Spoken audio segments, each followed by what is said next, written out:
You may be seated. All right. How are we doing this morning? Very good. Well, it is good to be back. Man, I got 4 little kind of family business things, and then we're going to just jump in today. So I only tell you that for me, not for you, for me, so I remember. But number one, thank you so much for just this, past month being off, not off, but not on the pulpit, but working and kind of plotting our fall. Thank you so much for that margin to hear from God, space to receive. I'm excited for our fall. I don't know if you are. Some of you are like, no, I don't want the summer to end. I don't want summer to end either. But it will end. And then our fall is going to come, and I just want you to know I'm really excited for our fall and just some of the things we're going to be discussing and talking about it. I know we live in a world where everyone wants people to play it safe. And we're jumping 2 feet in to the deep end, and we're going to be tackling the hardest of hard topics. And I can't wait. We got a bunch of killer speakers coming.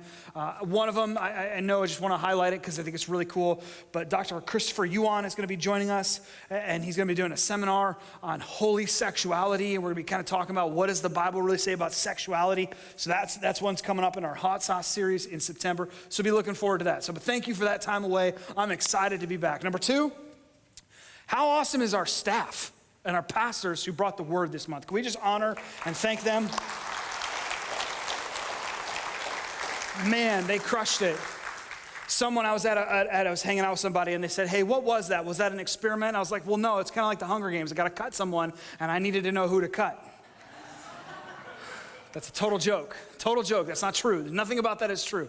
I'm just sitting there going, I wanted you to know our staff. I want you to know our pastors, and I'm proud of them. They're the real deal, and we have some solid people in our house. So thank you guys for filling the pulpit. Number 3, real quick, we have a membership class coming up. I'm just going to kind of full disclosure. I want everyone to be a member. Member to me is like married. I want everyone to be married to this church. Till death do us part. I want to take the world and go. And so if you are looking for your next step here at Friends Church, or you want to figure out what it means to get involved or how we got to where we are, membership classes for you. And I would love to invite you. We have it coming up on August 19th. It's going to be a great time, and I love doing it, and I love our members. So check that out. And then the last thing is this month is August. We're going to kind of do 2 series. We're doing a series called Steward This, which I'm kicking off today. And then in 2 weeks, we're going to do a series called Impact and how we partner with families to change the world. But while that's great, and yes, there are 2 different thoughts, there is one unifying thought that flows through the entire month. And that word is legacy. That's really what we're talking about. Is we want to be a church that leaves a legacy. We want to be people who leave a legacy, and we want our families to be the testament of that legacy. And so I think it's super appropriate, in speaking of legacy, to this month, above everything else, make sure we take some time to honor, to celebrate, to bless a certain individual who has definitely left a legacy. So this month, and specifically on this date, you can put up there, we're going to be honoring Pastor Jim Davis. So a couple things about that. So Jim Davis has been our youth pastor for the past 37 years. That's amazing. Like, how many of you have ever heard of a youth pastor that's been at the same church for 37 years? That is so rare and wild. And here's the number 2, he's not dying and he's not leaving. Now, I know we laugh, but can I be honest? This is Kyle's confession. I know it's your confession too. Sometimes we wait until people are dead or gone before we realize the gift that they were to us. And so as he's transitioning into a new role, he's taken a new role on our team to be our shepherding pastor, shepherding and care, and Pastor Taj is taking the helm of student ministry. I wanted to take a Sunday and celebrate him, and I want to make sure we tell him all the things we would tell them if he was gone. Because I just think that why wait? Why wait? He's a gift. I laugh. He's been here so long. There's a book. We kind of got the quote in one of the art pieces in the lobby. It was written in 1937, and just this morning, he brought me the book. We had all long thought it was out of print, and we've been reading PDF scans off the internet, and he's got the only known copy to man. And I was like, dude, where did you get this? He's like, well, I bought it when it came out in 1937. No, I'm just kidding. He's so old, okay? No, but I love Jim, and we're gonna have fun with him and talk about the legacy that he leaves, and he continues to leave, and that's the best part. So that's kind of some family business. You can go on our website or on social media for more details, but we'd love to have you join us for that luncheon. It's gonna be a party, all right? So new series today. We're talking about stewardship, which really is what we're really talking about is money. That's interesting. No one ever celebrates money. Everyone's like, oh, really? Not now? And some of our visitors are like, I picked the day they're talking about money to come to church. Yep, welcome. Glad you're here. Let's talk about money. I don't know why we hate it. And here, I don't know why, but especially when I share these stats with you, we shouldn't hate it. Did you know that there are 2,350 verses on finances in the Bible? Now you're like, well, so what? There's a lot of verses in the Bible. Okay, perspective. The Bible has only 500 verses on prayer. But yet over 2,000 talk about money. No one bats an eye when we talk about prayer. No one goes, oh, not that praying stuff again. But we talk about money and people go, all this church wants is my money. Actually, that's what should we name this series. All this church wants is my money. That'd be fun. Some people are freaking out right now. I'm sorry. But here's a couple other stats. In the Gospels, with Matthew, Mark, Luke, and John, these are the disciples who followed Jesus and recorded kind of his interactions, his stories, his parables, what he did when he walked with us on earth.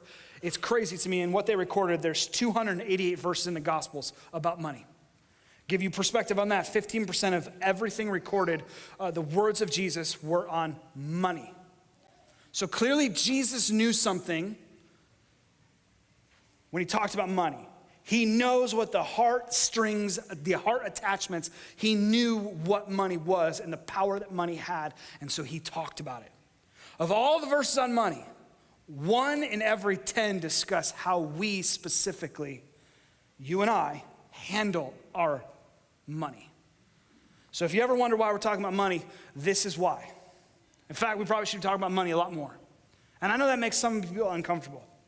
In fact, right now, if you're squirming, if you're like, oh gosh, money, I would just invite you to do something. This is my pastoral advice to you, is lean into that feeling. Why are you feeling that way? Is there some trauma? Is there some church hurt? Is there something that's poking? Is this something that's prodding? Is this something that maybe you aren't living an open-handed life and you still got that pinky down and it's your money because you think you worked hard for something and you don't want anyone to tell you how to use it or who deserves it or what it's from? I would just invite you to lean into that. Lean into that and ask the Holy Spirit to identify, to open your eyes, to speak, to convict on what God might be doing. Now, I want to say one other thing. I just kind of want full disclosure, right? Why are we really talking about money? It's an interesting stat that I read this past month and kind of as I've been preparing for the fall and doing research. I love research. I love studying. I love doing that. And what's interesting to me is there's currently 4 generations. I think there's 5 in existence, but there's 4 generations. You know, you got the millennials, the boomers, the baby boomers. I mean, you got all these people, right? And what's crazy to me is right now, a majority of churches are funded by the last 3 generations. And why that's important and why that's crazy is there's a black hole in the world, there's a black hole in our culture, there's a black hole in our serving, there's a black hole in our workforce, there's a black hole in our leadership, there's a black hole everywhere. The whole world is trying to solve this black hole, and the black hole is getting the connecting point to the millennial generation. They are a generation that experienced more technological change than any other. They're a generation that has lived in the shadow of what their parents and grandparents did, built, and sustained. They're a generation that unfortunately has a problem. They're an Amazon generation. Now listen, some of you are going to be offended by what I'm saying right now, but I just want you to confess, I'm a millennial too. Okay, so I'm speaking to myself. Here's what I mean by we're an Amazon generation. We want what we want when we want it. And we think life is on Prime or same-day delivery. We want to get what we want without having to work hard for it. Meaning we want to go to one stop to get it all. And number 3, and probably the most important, is we think our opinion matters because we give it and review everyone. We literally think our opinion matters. I love it. You know who leaves reviews? Boomers that are mostly positive, and every millennial had a bad experience. That's who leaves reviews. Millennials are the predominant negative reviewers. We literally are a generation that has unfortunately formed a word in our vocabulary that we have actually let lead our life, and that word is deserve. We think we deserve stuff. We look at what we parents have, and we don't look at how hard they worked, how hard they saved, what they fought for, what they had to do. We just want what they have, and we think we deserve it. Now, why am I saying this? Why am I harping on millennials? Well, what's crazy is the black hole in the church, especially when it comes to generosity, is the millennial generation. Everything about research tells us that they're the most generous generation in history. Yet they give to everyone else but the church. You know why? They love camels. Camels. Some people are like, what is he talking about? He's lost his mind. I'll give you an example. They love causes. If I sat here and I said, hey, I want you to give it to our next generation. I want you to sow into renovating our kids' space. I want our kids' space to not look so institutional and look like you're in some small prison with lunchroom tables. I want you to have the best spot. They're like, I'm not sowing in that. That's stupid. Tell them to deal with it. But simultaneously, if I sit here and go, hey, there's a group of missionaries in the Sahara Desert, a part of the Silk Road, they're sharing the gospel, and they need camels. Oh, millennials love camels.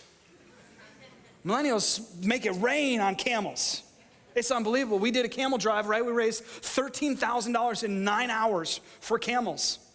We identified 40 first-time givers, all millennials, because they like camels.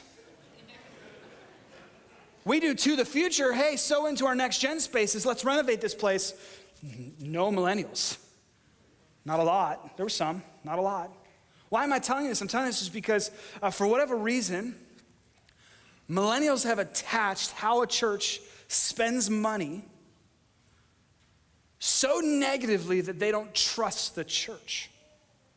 And if we don't solve it, church, why am I telling you? If we don't solve it, if we don't figure out how to talk about money and figure out transparency and figure out how we earn trust, that black hole will be a problem in our future, because as our generations die, our generations that went before us, you know, I buried my grandfather, Andrew's grandfather, this past February. He was the last of a great generation. He grew up during the Great Depression. He saw World War II in his elementary years. Out of high school, he was drafted into the Korean War. This man used to make minimum wage when it was below $1 an hour. He saved. He was the man who knew the value of things. We were living in Nashville. I invited him over to my house, and he's a tinkerer. You ever have old people that just walk around and fix things? I love it. He's going through my drawers, because what else do you do when everyone else is sleeping?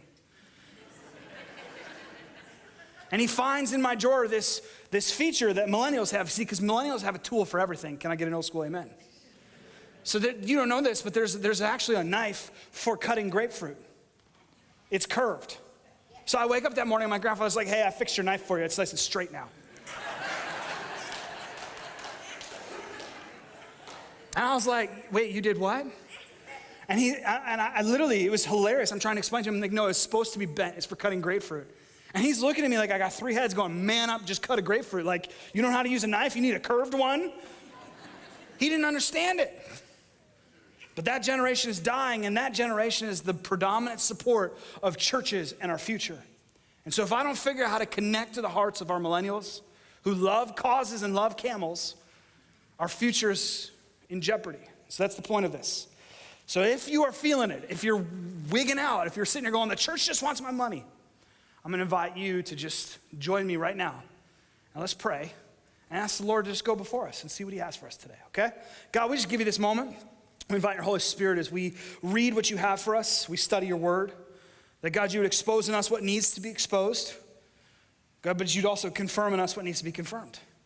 And Father, I pray that we just give you more of our heart, and we die to ourselves a little bit more, and die to our opinions a little bit more, and die to our feelings a little bit more, so we can trust you more. Our firm foundation. So we give you this moment. We pray that you do what only you could do. It's in your name we pray. Amen. All right, so we're going to be in Luke chapter 16, and so kind of before we get there, as you're turning there, we're going to camp out there the whole time. I'm going to read it, kind of unpack it. I'll explain here in a second. I just want you to know there's probably 4 assumptions that I've built this message on, and I feel like it's really important that I kind of share those assumptions, because if they are not your assumptions or your beliefs, everything I say after this will not really hold up. And I would invite you, if they're not your assumptions, to go study Scripture, and if I could say it, make them your assumptions, because I think they're quite biblical. All right, so here's number 1. We are called to be stewards. In the beginning, when God created the heavens and the earth, he created man. He said, oh, this is good. And then he put the man to work. He says, I want you to be the caretaker of my garden. I want you to care for my animals. I want you to steward what I created. If you need help, you can go look up 1 Corinthians 4:7. It explains it all. But steward is defined as the careful and responsible management of something entrusted to one's care. We are all called to be stewards. All right?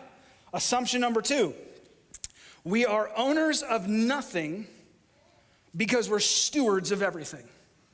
Now, you may not believe this, but I will just ask you, what do you get to take with you when you die? Nothing. Nothing. What was given to you when you were born? Nothing. Right? Like it just so happens that you grew up in the top 4% wealthiest, the wealthiest country in the world, with a silver spoon in your mouth and a bottle. But here's the deal, we are owners of nothing. We don't get to take anything with us, but yet we are stewards of everything. Everything we have comes from God. We are not owners of it, but we are stewards of God's wealth. God owns the cattle on 1,000 hills because he owns everything. He is the creator and sustainer of all things. You could see Psalms 24 for that. So we are owners of nothing, but stewards of everything. Number 3, God doesn't need our money. He doesn't. He doesn't even want it. You know what he wants? He wants your heart. But what's interesting is Scripture tells us that where our heart is, or where our money is, there our heart is as well. So there is a definite string, there's a definite connection to our money and our heart. And God wants our heart. If you're going to grow in your faith, it starts with realizing that everything we have belongs to the Father of heaven and then trusting him with it. And assumption number 4, we live by the law of the harvest. And this is my fear. My fear is that our millennial generation has not understood assumption number 4 to the extent that it needs to, that you reap what you sow.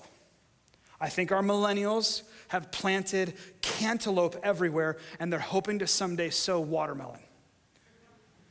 And when they get their cantaloupe that they wished and hoped would be a watermelon, they're going to blame the government and ask for something from the government to supplement what they didn't sow. And I will just tell you, the universal truth is you reap what you sow. And everything in Scripture tells us that the harvest is plenty, because God is the God of the harvest. So these are the 4 base levels that we're going to build our foundation. So with that in mind, I'm going to unpack one of the most complex, or confusing, if you will, parables in Scripture. It is found in Luke chapter 16. Luke is one of the Gospels. Luke was one of the followers of Jesus, one of his disciples. He would record the interactions, the stories, the dealings that Jesus had when he walked on earth. And there's lots of parables, lots of stories that Jesus told. And for whatever reason, we just take one snippet out of this parable. It's a snippet at the end.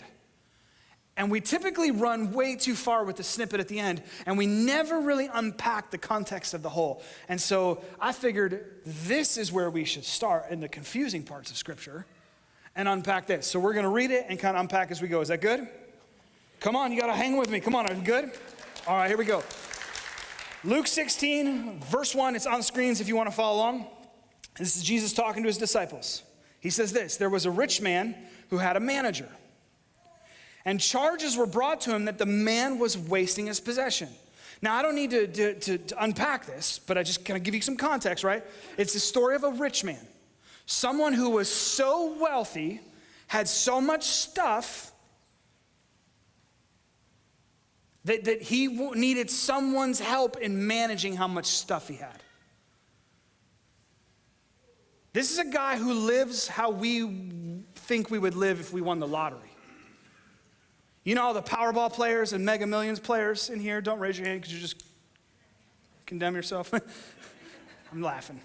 I just want to give you an interesting stat I heard this past month as I was studying for this. You have a greater chance of dying from a shark attack on dry land than winning the lottery. So statistically speaking, have fun. But this dude lived how we wish we could live if we won the Powerball or the Mega Millions, okay? Rich dude had someone, and then this guy, his money manager, his person who's managing all his stuff, there was a problem. People said he wasn't doing it well. So the manager calls him over, the owner calls him over and says, hey, what is this that I hear about you? Turn in an account of all that you have managed, and guess what? No longer can you be my manager, you're fired. You're fired. Now, I'm going to identify just 4 thoughts as we go through this. Just keep them in the back of your mind. We'll unpack them here in a second. But I just want to, thought number 1 is excellent. Rich people demand excellence. They want someone to excellently manage their stuff. Have you ever gone to a restaurant and if your food wasn't excellent, what did you do? Somebody like, I fired that person. Well, you can't do that, but you had your meal redone or reserved or taken off your bill, right? Because we all want excellence. It's no different. This man wanted excellence. All right, let's keep going in the story. The manager said to himself, after he was fired, what shall I do since my master is taking this management job away from me? I'm not strong enough to dig and do labor, and I'm ashamed to beg. I'm too proud to go beg. I have decided what to do. When I'm removed from management, people may receive me into their homes. So this is what he did. He summoned his master's debtors one by one. Now I love this. This dude begins to plot. He's got no job. He doesn't have a future. He's freaking out. And so he gets an idea in his head. I have an idea. I got a plan. I'm going to execute my plan. Because he's going to try to be shrewd here. And he's going to do something. And we're going to look at what he does. Verse 6, it says this. He calls in all his debtors. First debtor, he goes, hey, how much do you owe this rich man? That man responded, I owe him 100 measures of oil. He said, cool, take your bill, sit down quickly, and write 50. I'm going to cut what you owe this man in half. Now, I didn't know you could do that. He goes to the next one. Hey, man, how much do you owe the master? He said, oh, I owe him 100 measures of wheat. He said to him, take your bill and write down 80. I'm going to cut your bill. And everyone's like, wait, you could do that? How is this not wrong? And then what's crazy is, look what verse 16:8 says. It says, the master commended the dishonest manager for his shrewdness. You might not know this, but that's a compliment. I called my wife shrewd once. She got all offended. I was like, no, babe, that's a good thing. Scripture tells us that we are to be shrewd. It tells us that we should be innocent as doves, but as wise as serpents.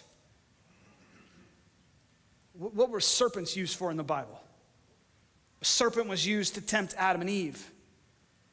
We're supposed to be wise like a serpent. We're supposed to use our words in powerful ways, but how we check ourselves and how we maintain being shrewd, which is a good thing, is making sure that what we are being wise about has innocence to it.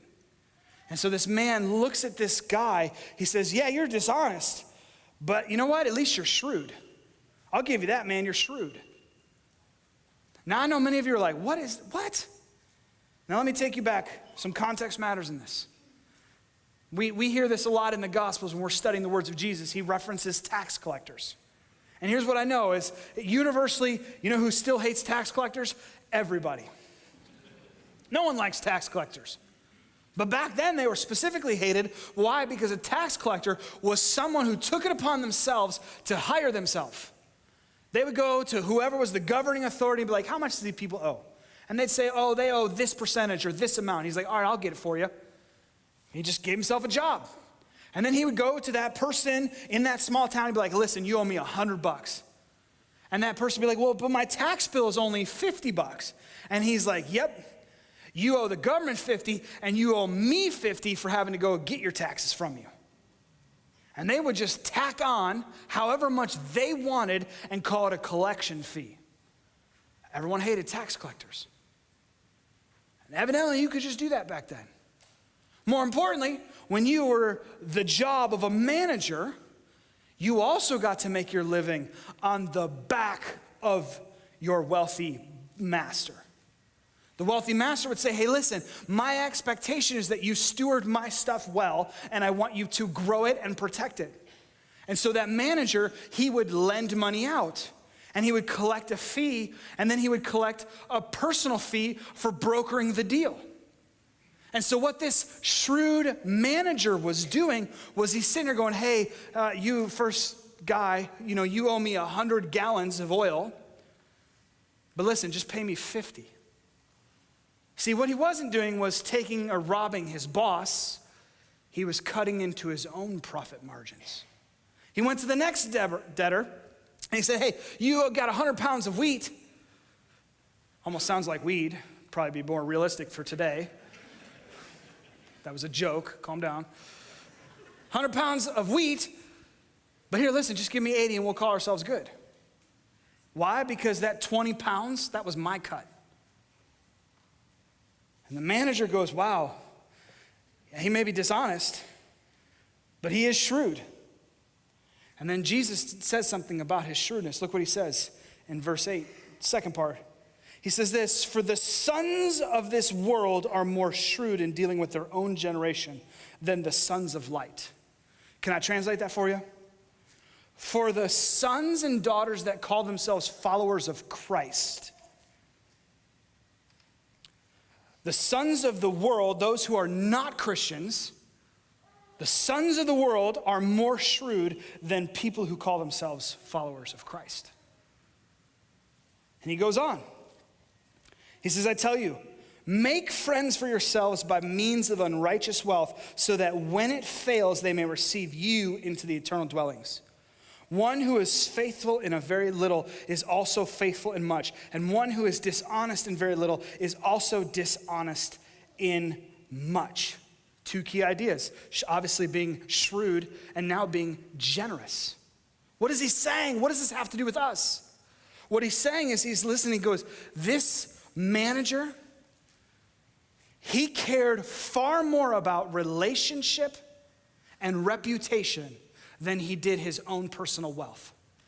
Because he realized that his wealth wasn't going to secure his future. Relationship and reputation would.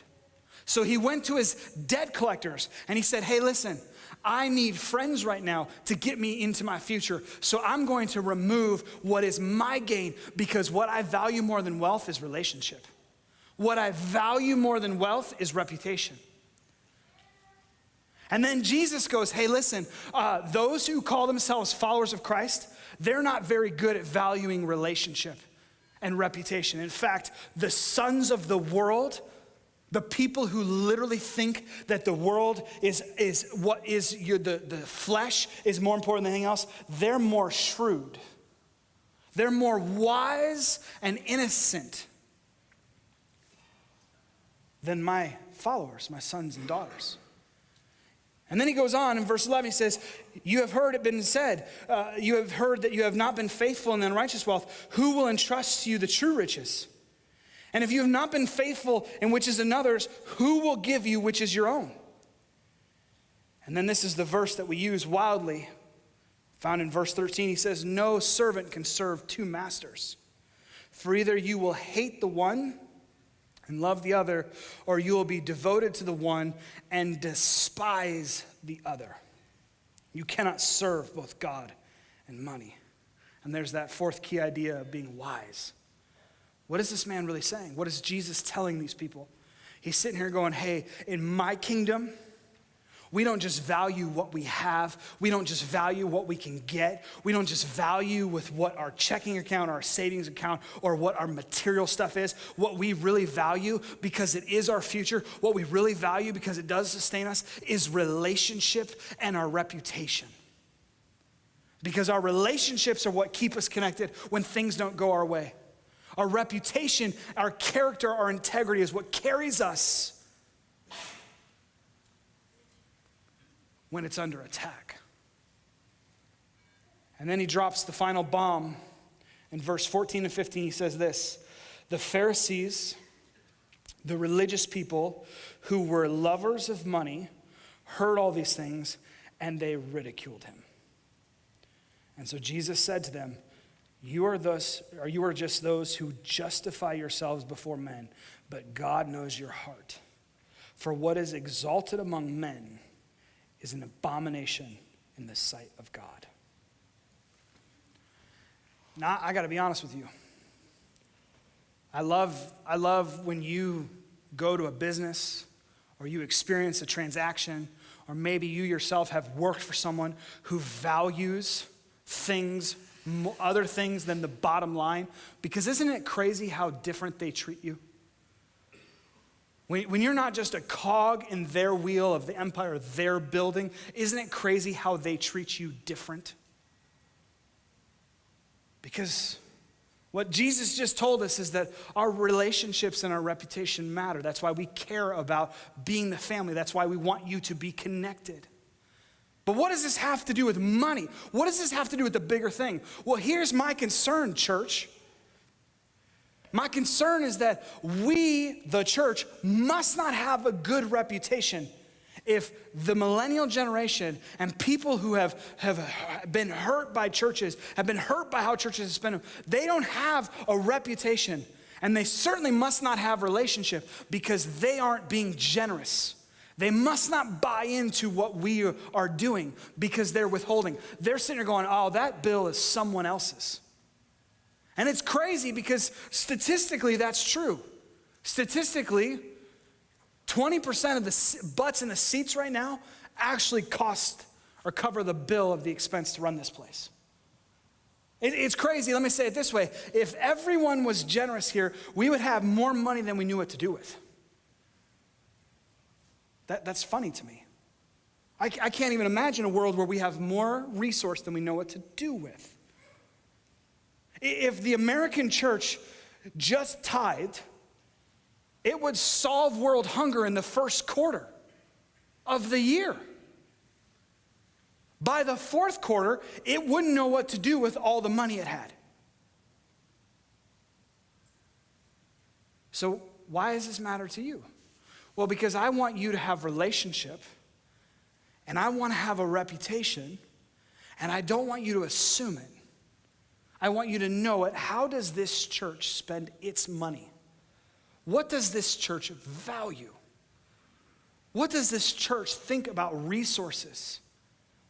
And I want to share that with you because I want you to know. One, so you know what you're sowing into. Two, you could start sowing into something you trust. Or three, you could start sharing with the world and help us fix the reputation of being a healthy church. Not a dysfunctional, trauma-inducing, pain-causing, broken church that unfortunately is the majority of the reputation that we do have that we have to break because for whatever reason, we didn't read 1 Corinthians very well where it says the world should know us by our love and how well we take care of things and how well we treat people. Somehow we miss that. And so it starts with us sitting there going, well, this is how we do it at our church, and I'm proud of our church. So let me tell you how we as a church spend our money. This is how we as a church sow into things, because here's the deal. We only sow into three things. That means we only invest, we only spend money on three things. If you come to us with an idea that doesn't fit in one of these three buckets, the answer is a very quick no. It's an absolute no. It's not even up for a conversation. What are those three things? The first one is people. We're only as good as our people. Can I get an old school amen for any manager in the labor force right now? We're only as good as our people. People matter. I want the best people. In fact, I think we got a pretty sweet staff right now. We hired 5 people this summer. You don't even know who they are yet, but I think they only make us better. I'm excited for our staff and who they are. Number 2, what we sow into is programs. Now here's the deal. We don't just do anything. We only do what has proven to be effective. We only do effective things. I'll explain that here in a second. Property. Where we do it matters. Property. I want to share something with you. In 2021, a study from Lifeway Research, based on the data from 36 denominations, the largest ones, evangelical Christian churches, found that 4,500 churches closed in 2019. Now, a couple things about that. This is pre-pandemic. In the year of 2019, 4,500 churches closed their doors. Why does that matter? Well, in the year of 2019, only 3,000 churches were started, which means that we're operating on 1,500 less churches. What's crazy is they believe those numbers have doubled, if not tripled, of how many churches have closed post-pandemic. In fact, I have 10 close pastoral friends. Half of them are no longer in ministry as lead pastors because they couldn't keep their churches open during the pandemic. Well, why does that matter? Well, right now, if the United States had a great revival, if the United States decided that it was going to go to church, if the United States all of a sudden magically thought that spiritual, which is crazy because right now research tells us that America is in a spiritual awakening and is more interested about spiritual things than ever before in history. Right now, if America decided to go to church, there's not enough seats as there would be people who need a church. That's the problem with big churches. Is churches that figure out how to do it well got big. And small churches who couldn't figure out how to do it well just closed. And what we need is healthy churches. Sure, some could be big, sure, some could be small, but the truth is, America, the world, God himself needs healthy churches. The problem is that we're closing more churches than we're opening. In 2021, Faith Communities Today study found that the median worship attendance for churches in the U.S. dropped from 137 people on a Sunday to 65 people, the lowest in over 2 decades. We have a reputation problem. So as a church, here's how we structure our budget, make decisions, and execute our spending. 4 things. Number 1, we desire to be, it's on the screen, we desire to be excellent. We desire to be excellent with everything we do because we represent God. That means we are ruthlessly critical and we hate the phrase, that's good enough. If one of my staff say it's good enough, they're probably going to lose their job. And I know people are like, oh, come on, that's mean. I'm sorry. Thank God Jesus didn't say it was good enough and not die on the cross for you. Thank God God up in his beautiful heavens didn't go, it's good enough, and continue to watch the world head to hell. That he didn't send his own son to bring salvation.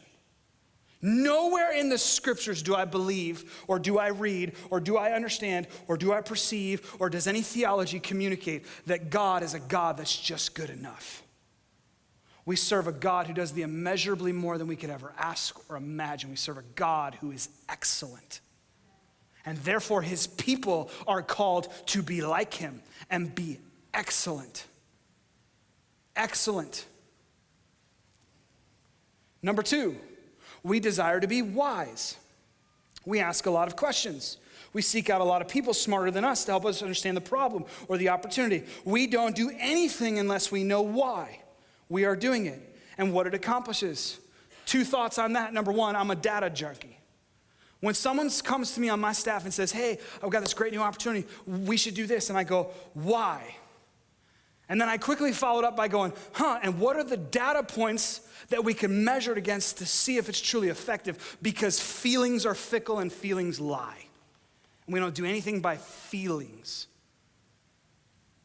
Because whose feelings do we trust?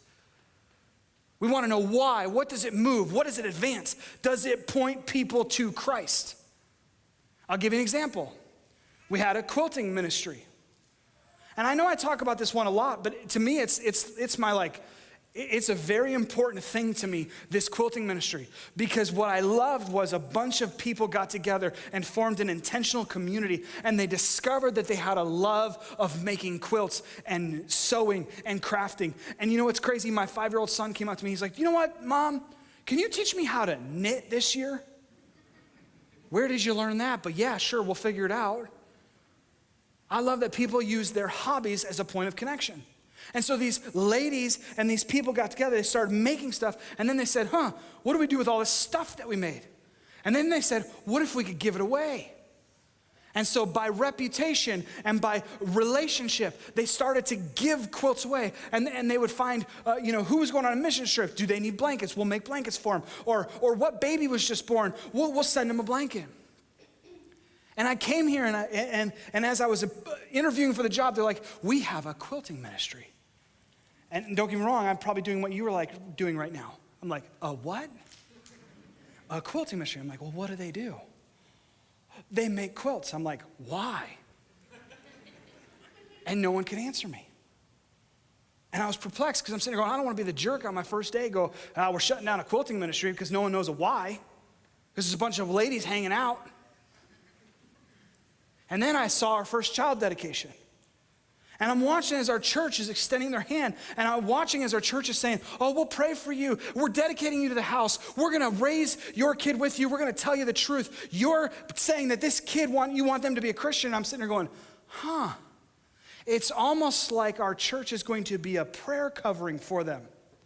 I wonder if our quilting ministry could make quilts for all our babies that are born, and that's the gift we give them. And all of a sudden, a beautiful ministry had purpose that was greater than it ever was before, and it's still functional. And what their quilts now are, have little patches that have who sewed into it, and who prayed it over it, and it has the child that's being dedicated and the family's name on the quilt. And every kid that gets dedicated here gets a quilt.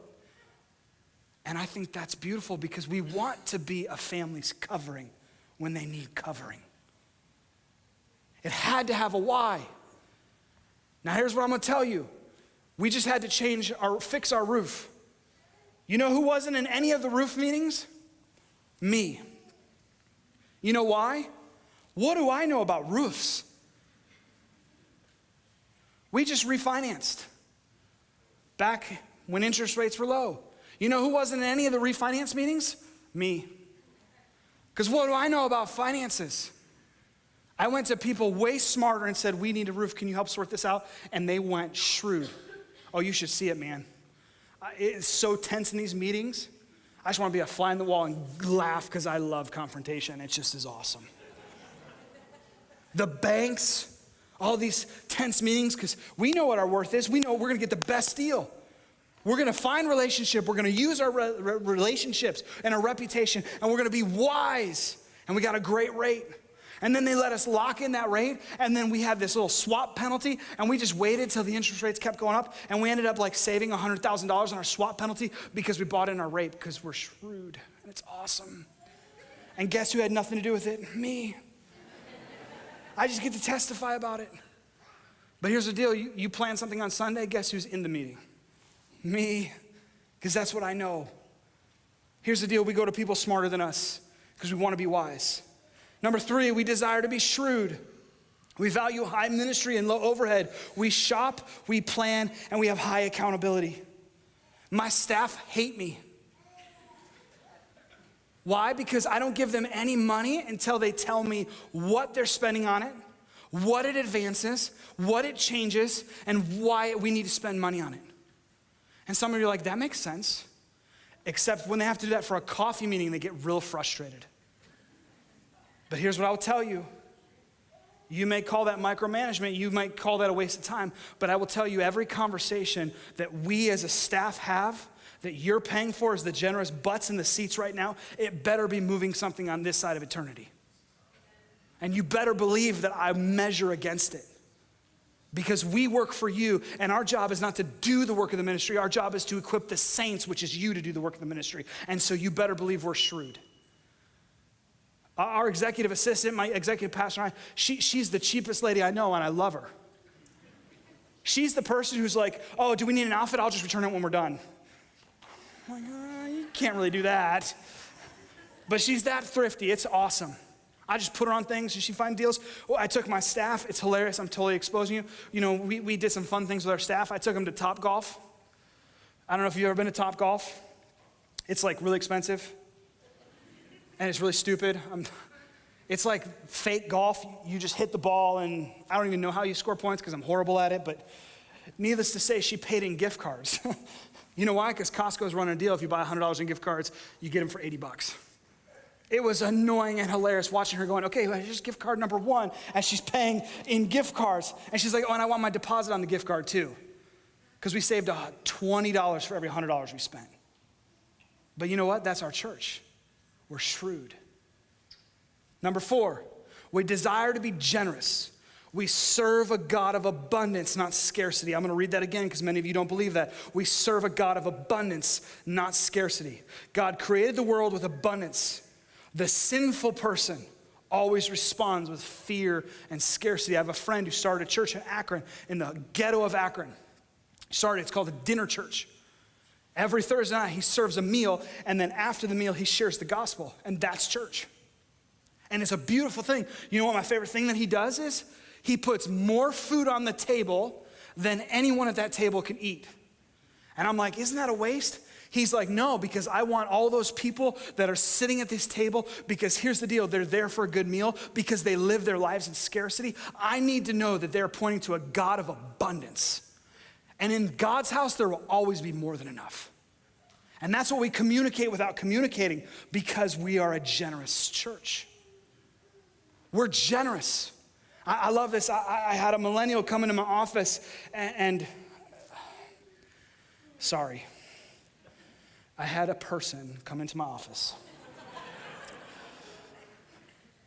And I laughed. I laughed because they had a problem. And in fact, I will tell you, you want to know the biggest complaint? Today is my 2-year anniversary. I've been at this church for 2 years, which is fun. It's crazy. Do you want to know the biggest feedback or complaint that I get? It's awesome.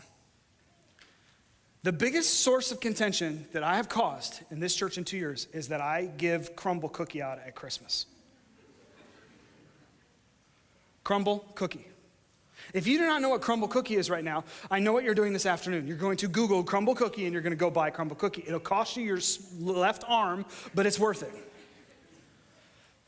But at Christmas, every year, at Christmas Fest, the most wonderful time of the year, the day that we celebrate our Savior being born, I give away crumble cookies. And people lose their minds. Church shouldn't spend their money on crumble. Here's what I find funny about that. We get a great bulk rate. We buy the small ones. It's less than $1 a cookie. You know what costs more than $1? Hot dogs and a bag of chips. You know what I never hear any feedback on is when I give someone a hot dog and a bag of chips. Everyone's like, this church is the best. So if it's a hot dog, which costs more, it's fine. But if you go with a name brand, the roof is on fire and we're all going to hell. But I want you to tell you something. As the church and as your pastor, my job is to make fishers of men, to make disciples. And I love this, and I will say this till I'm dead. We as the church, we love being fishers of men. We love saying that we have to go and make disciples. But you know what we hate to talk about? Bait. Now, I'm no fishing expert, but I'm pretty confident you don't catch fish with no bait. That's called wasting time. And here's what I will tell you. Why do I go with the name Crumble Cookie? Is because the world knows Crumble Cookie as excellent. The world knows Crumble Cookie as expensive. The world knows Crumble Cookie as a reputation and a relational connection as being smart, safe, quality, good. And so when I, as the pastor of this church, say, hey, we're giving you Crumble Cookie because we value you, we're saying we're giving you the best because we believe you're the best, because we serve the God of the world that's the best. And we're after excellence. And I will follow that up by because some people that didn't satisfy you. Some people are like, well, it's still too much. Well, let me tell you this then. Here's what I will tell you. Oh, I can preach about this all week. I am after consumers. And I'm going to leverage my contributors to reach consumers. Because do you know what discipleship is? It's moving a consumer to becoming a contributor. Jesus died for a consumer. And then he looked at a disciple, a follower. He says, I want you to pick up your cross and become a contributor. And that's what we're after. And so I will tell you, contributors, it's going to cost you something because we as a church exist for consumers. And so we're going to play the consumer game, and name brands matter. And here's what I will tell you. In a $2.9 million budget, I'm sorry that $1,100 goes towards Crumble every year. Because that's the real numbers. I think we'll be all right. Do you hear me, church? Are you with me? We desire to be excellent, wise, shrewd, and generous. So here's how we do that. I'm going to walk you through it because I want to be fully transparent. This year, our budget is going to be $2.9 million. Our budget year starts July 1st and goes to June 30th. Why am I telling you this? I'm telling you this because I had a sneaky suspicion, and my suspicion proved true after the 9:30 service, as two gentlemen, one in their 40s and one in their 60s, came up to me after the service and said, wow, and with tears streaming down their face, they're like, thank you for the transparency. We've never seen a church be full transparency before. And I'm like, what? And then I wonder why millennials aren't sowing into houses of worship. This is why, because we're not transparent. Years ago, I worked at a church in New Jersey. It was just outside of New York City. It was 18 miles from Times Square. Why is this important? It was the wealthiest zip code in the world. If you don't believe me, you can look it up. Short Hills, New Jersey. Short Hills, New Jersey. It's where Wall Street went to raise their kids. Why did I go work there? Because it was a crazy opportunity, and it was started by this wealthy guy. It doesn't matter what his name is, but he was the vice president of global banking in the healthcare division for Goldman Sachs. He is personally responsible for brokering the largest transaction in Wall Street history. For everyone who didn't understand what I just said, he was rich. What's fascinating is he is an MIT rocket scientist. So if you want to understand banking, you have to be a rocket scientist. So there you go. Who then turned into a banker, who in college had an interaction with someone who told him about Jesus, and he didn't just get saved, his entire life turned upside down. This dude got saved and became on fire. And he started this church because he wanted to create a church that he could invite his friends to. Not just any friends, but friends that are the top 1% in the world, the friends that are catered in every way. He wanted a church where that can turn them from consumers to contributors, because he believed that if those top wealthy people in New York City could change the world with their resources, and man, was he right. This is the kind of guy that, like I said, if you and I won the Powerball or the Mega Millions, we would dream to spend our money this way. He had neighbors once. They stayed up too late, they played their music too loud, so when they moved, he bought the house and had it bulldozed so he didn't have neighbors anymore. I didn't know you could do that. He has money. And as a youth pastor in one of the wealthiest zip codes in the world, you have weird interactions where you're like, hey, what'd you do this weekend to one of your junior hires? And they're like, oh, I was at my island. Can I go to your island? I'll be a missionary to your island. Sounds wonderful, right? It was crazy. But what was amazing to me is this wealthy person said, my goal in life is to die penniless. I'm like, oh, that must be awesome. He's like, no, it's hard. And I'm like, no, it's not. Give me money. I'll show you how easy it is. He's like, no. He's like, you have to understand, I value being shrewd. I value being wise. So if I'm going to give you money, if I'm going to give you my wealth, if I'm going to give you the resources that I worked for, which I want to give away, I need to know what the EROI is. And I was like, an EROI? What's that? I know what an ROI is, a return on investment. So I'm looking, I'm like, what's an EROI? He's like, an eternal return on investment. I was like, what that means? He goes, I want to know how it's going to be multiplied and maximized for eternity. where it makes heaven bigger and hell smaller. And he goes, you know how hard it is to give money to organizations that you trust will steward it well? He goes, it's really hard. Because what people want to tell you is what they might do, what they wish they could do. He's like, I want to give to a ministry that is actually doing it. We found this ministry organization in Guatemala. It's a ministry organization in Guatemala. My dream is to get our mission trip there with our church because it's an amazing organization. Why is it so special? Is because this mission organization in Guatemala is so powerful, it literally took over adoption for the entire country. What also is incredible, self-sufficient. Its dream was to start the best private school in all of Guatemala, and not only did it succeed in that, its new vision is they want the next president to be a graduate of their school. What do they do at this school that's so fascinating? Is they charge all the wealthiest people double. And then all of their orphanages go to this school for free because all of the wealthy pay for their tuition too. They just started a college there. Incredible organization right there in Latin America. Changing the world, and yet you don't hear anything about them because here's the deal, they don't need you to know about them. You'll hear all about them in heaven and eternity when Jesus is going, wow, they got a lot of crowns. What did they do? Because they're generous. They're making moves. So here's what we're doing this year. Here's how we're spending the $2.9 million budget. Here's what we're spending on people, $1.2 million. People are expensive. I wish people were cheaper. But I want excellent people. Can I get an old school amen?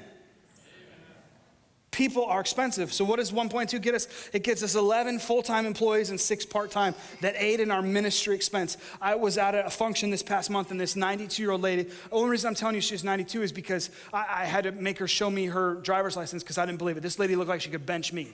She's unreal. 92 years old, and she's like, hey, I've heard that your church is growing. What are you doing?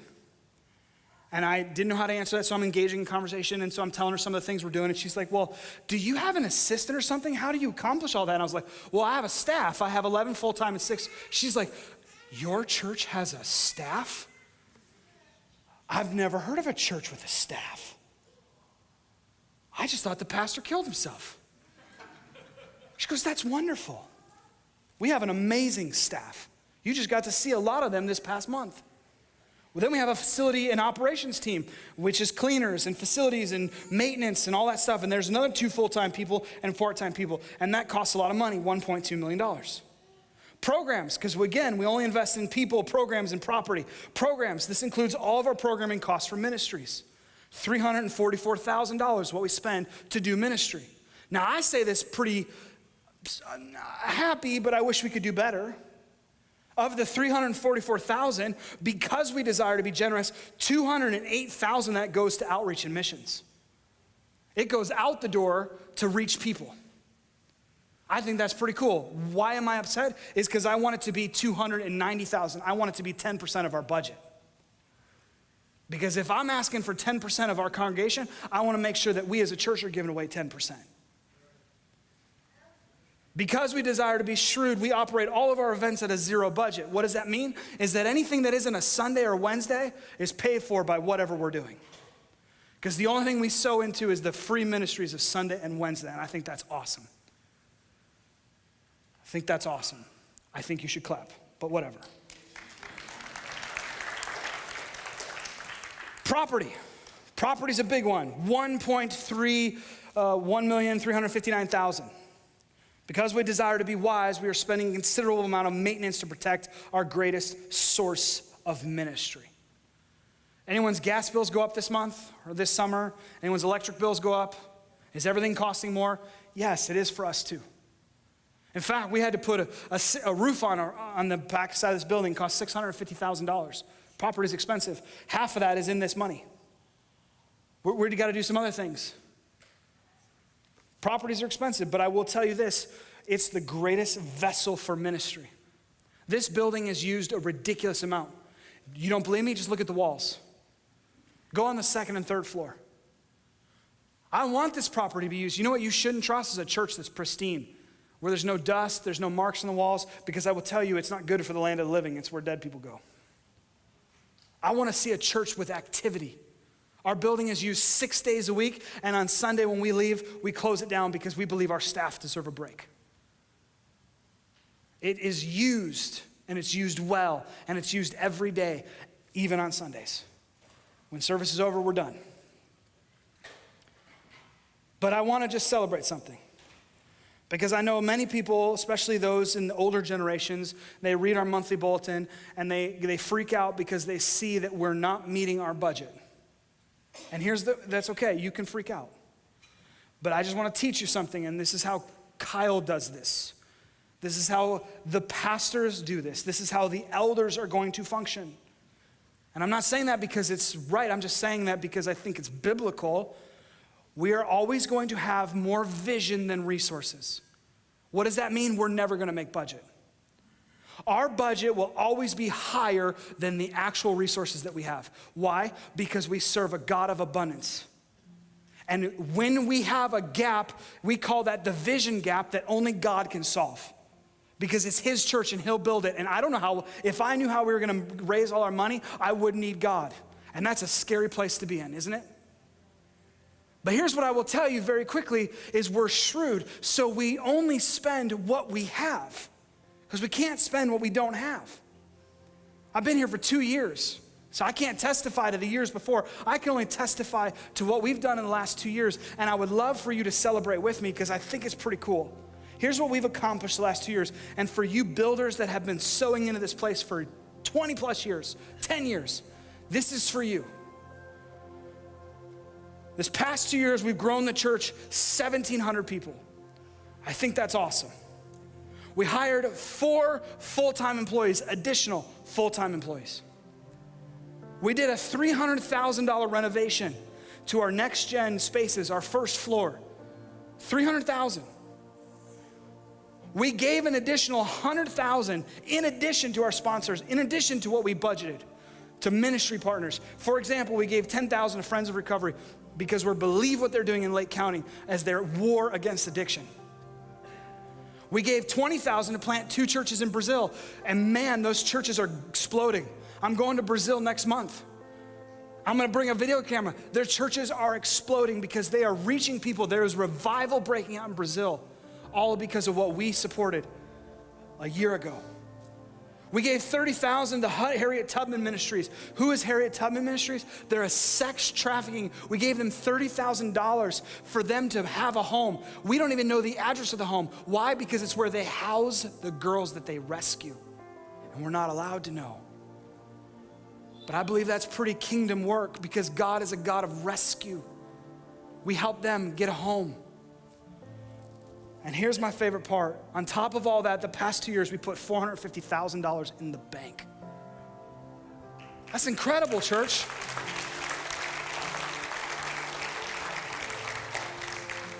Now, you're gonna see some numbers, I'm sure, because we full transparency. So I want to make sure. We just spent a lot of money on a roof. But here's the deal. We paid cash. We didn't need a loan. We didn't need an extended credit. We paid cash. That's amazing. So what does this have to do with this? Well, I showed you mine. Now I want you to dig into yours. What does that mean? I don't want anything from you. I'm not asking you to do anything. I'm not asking you to give. I'm just sitting here going, I want you to know what your church values. But what I want you to dig into yours, I want to ask you what you value. What biblical principles drive your spending, your savings? What biblical principles, what guiding thoughts drive your finances? Because if your values aren't steering your money is steering you, and I promise you're not living in a kingdom mindset. And so next week, Chad and I, he's our executive pastor. He's a financial wizard, and he does money managing. We're gonna kind of tag team, and we're gonna teach you some biblical principles. And here, I'm just gonna tease out the first one. Here's the deal. In the story that we just read in the parable, many of us, we assume we're the rich person because it's our stuff. But the assumption is that we're stewards of everything. So how do we stop acting like a rich person and start acting like the manager who is responsible for stewarding God's resources? To multiply it, to maximize it, and to make a kingdom impact. That's what we're gonna cover next week. And I invite you to come back. I'm never gonna ask anything of you. If you wanna partner with us, know what you're sowing into. That's the point of today. We'd love to have more partners. We'd love to say yes to more. We'd love to do more. But here's the deal. We trust God that this is his church, and he'll inspire you to be generous because he's after your heart. And I pray you'll partner with us. Listen, we're out of time. I'm going to release you, but I just want to pray a prayer of blessing over you, and I can't wait to see you next week. I'm excited to be back. Would you stand as we pray? Father, thank you for what you're doing. Thank you that you are a God of stewardship, you are a God of blessing, and most of all, you're a God of abundance. That you do abundantly more than we could ever ask or imagine. And Father, I pray blessing on our church, that God, you teach them to maximize, to realize the stewardship potential in their own homes, and that you would do the immeasurably more in their lives than they could ever ask or imagine. God, I pray that we continue to see your goodness in the land of the living, that we see your kingdom expand all over this place. And may we continue to be a church that is vibrant and alive and expanding, not declining. And God, it all starts with that key word of stewardship. So we give you this morning everything about it, and we pray that you would go before us, come quickly behind us, and be with us in it.